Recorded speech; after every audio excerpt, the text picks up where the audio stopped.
অনেক অনেক বছর আগের কথা। নিশ্চিন্তপুরের রাজা ছিলেন দর্পনারায়ণ চৌধুরী। নিজেকে নিয়ে তার গর্বের শেষ ছিল না। সব সময় নিজের গুণগান তিনি নিজেই করতেন, আর অন্য কেউ তার প্রশংসা করলে তিনি তাকেও মাথায় করে রাখতেন। তাই সবাই সুযোগ পেলেই তার তাবেদারি করত, আর রাজা গর্বে অহংকারে আহ্লাদে আটখানা হতেন।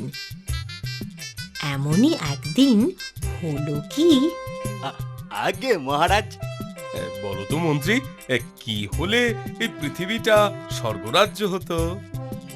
মানে পৃথিবীর প্রতিটা দেশে যদি আপনার মতো নিরহংকারী নির্ভীক থাক থাক থাক থাক আর নিনি বলে অত হোঁচট খেতে হবে না। বুঝেছি, তুমি বলতে চাইছো প্রতিটা দেশে যদি আমার মতো ন্যায়নিষ্ঠ রাজা থাকতো, পৃথিবীটা স্বর্গরাজ্য হতো, এই তো? আগে হ্যাঁ মহারাজ। অপরাধ নেবেন না মহারাজ, মন্ত্রী মহাশয় মনে হয় কিঞ্চিত ভুল বলেছে। ও তো মন্ত্রীর কোন কথাটা ভুল শুনি, বলে ফেলো। মহারাজ, প্রতিটা দেশে আপনার মতো রাজা পাওয়া যাবে এ আশা দুরাশা।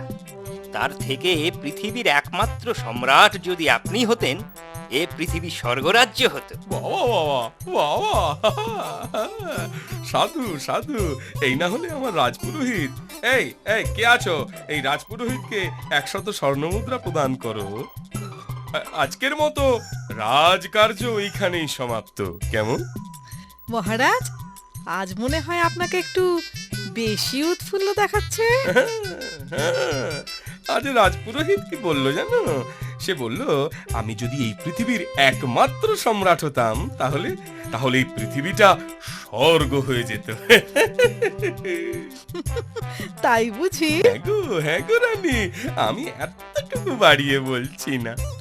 না না মহারাজ, আপনি কি বাড়িয়ে বলতে পারেন? আপনি বাড়িয়ে বলবেন কেন? আসলে সকলে আপনাকে খুশি করতে চায় কি না, তাই তাই এমন প্রশংসা করে, তাই তো? সত্যি রানী, আমি তোমায় কোনো দিনও বোঝাতে পারলাম না।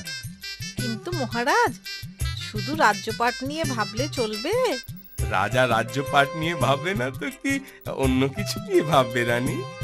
আপনার 3 কন্যাই যে দেখতে দেখতে বিবাহযোগ্যা হয়ে উঠেছে, সে খবর রাখেন? ও এই কথা, ও নিয়ে তুমি ভেবো না রানী। আমি 3 কন্যাকে সুপাত্রে পাত্রস্থ করব, কেমন? এই দেখে নিও।